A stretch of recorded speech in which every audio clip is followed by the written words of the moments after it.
ketemu lagi bersama saya Rian Rahmanto, di mana di sini ya saya akan mencoba untuk mempresentasikan machine learning project yang end to end, di mana di machine learning project end to end ini akan terdiri dari berbagai proses seperti machine learning proses pada umumnya di industri. Oke, untuk background, project ini uh, introduction adalah bagaimana kita melakukan prediksi untuk mengetahui apakah seseorang ini adalah seorang perokok atau bukan menggunakan bioscience. Bioscience di sini adalah contohnya seperti tekanan darah, uh, glukos pada puasa, lalu mungkin seperti LDL, HDL, uh, pendengaran, pendengaran dia pada saat dilakukan pemeriksaan, terus mata, lalu mungkin ada cavities pada gigi dan sebagainya. Nah, problem statement adalah smoking atau merokok adalah suatu kegiatan yang kita tahu bersama dapat membahayakan kesehatan bagi para pelakunya. Namun demikian, ketika seorang dokter atau seorang physician atau seorang nakes tenaga kerja, ketika dalam menanyakan apakah seseorang ini perokok atau bukan, biasanya mereka tidak akan mau menjawab dengan jujur, sehingga dibutuhkan suatu metode di mana hanya dengan mengetahui dari bioscience kita dapat mengetahui apakah seseorang itu adalah perokok atau bukan. Nah, itu problem statementnya. Nah, objektifnya adalah untuk membuat atau mengembangkan suatu machine learning model, di mana machine learning model ini dapat memprediksi apakah seorang individu itu adalah seorang perokok atau bukan. Data collection untuk di project ini kita menggunakan healthcare providers records, di mana records ini berupa bioscience. Di bioscience ini sendiri included biometric measurement seperti tadi yang saya sebutkan, darah, tekanan darah, LDL, HDL, kreatinin dan macam-macam. Lalu setelah data di-collect, kita melakukan data cleaning, di mana data cleaning ini yang kita lakukan di sini adalah kita mengimpute missing values seperti biasa. Lalu kita di mana imputing di sini kita gunakan Mayan sebagai imputernya. Lalu kita juga menggunakan isolation forest untuk melakukan outliers removal. Lalu dari sini kita train model. Setelah model kita train dan kita merasa puas dengan hasilnya, lalu model kita pickle, kita save, di mana model yang kita save ini kemudian akan kita deploy selanjutnya.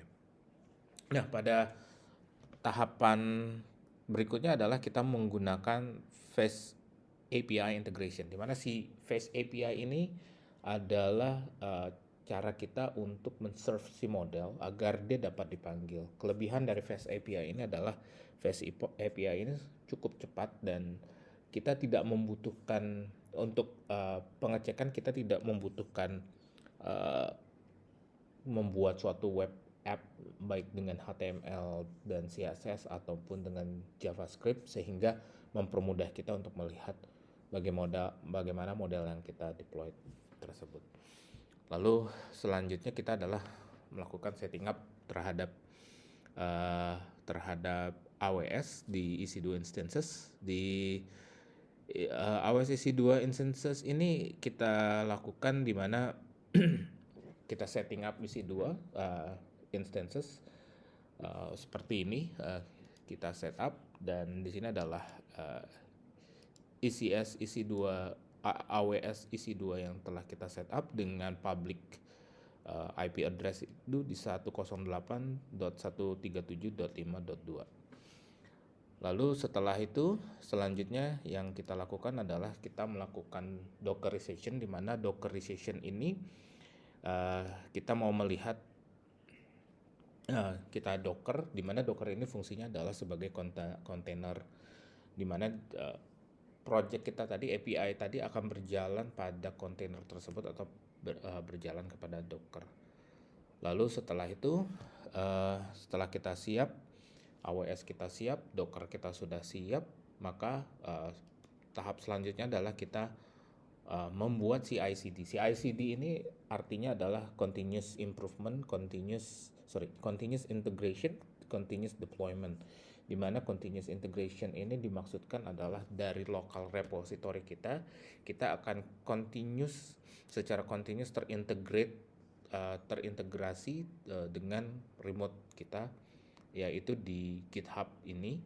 Lalu dari GitHub ini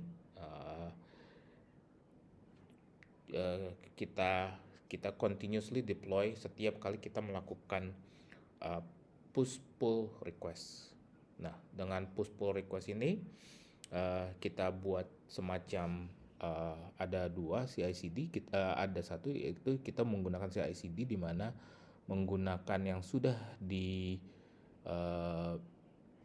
diberikan oleh GitHub, yaitu GitHub Workflows, di mana di sini adalah file berbentuk YAML, di mana di sini adalah step-step, di mana step-step ini kita lakukan untuk menghubungkan si CI/CD ini, menghubungkan si repository ini ke instances. Jadi apa yang kita lakukan di sini adalah kita membuild image dari Docker Hub, lalu kita pull dari AWS EC2 instances ini. Dan di sini lalu kita akan panggil menggunakan IP address public yang kita punya di AWS EC2 ini. Nah, lalu model dapat kita akses melalui HTTP protokol. Nah, di sini adalah machine learning workflow-nya, walaupun ini secara singkat dan belum memperlihatkan tadi langkah-langkah tadi, yaitu kita dataset, lalu kita load data dan kita lakukan EDA. Dari EDA kita lakukan preprocess. Tadi preprocess itu terdiri dari bermacam-macam seperti data cleaning, lalu kita juga akan melakukan data processing lainnya, sehingga data sudah siap untuk kita train, mendapatkan prediction model di sini. Lalu kita cari test data atau kita cari data yang akan kita predik, kita masukkan ke dalam prediction ini. Terima kasih. Selamat malam. Assalamualaikum warahmatullahi wabarakatuh.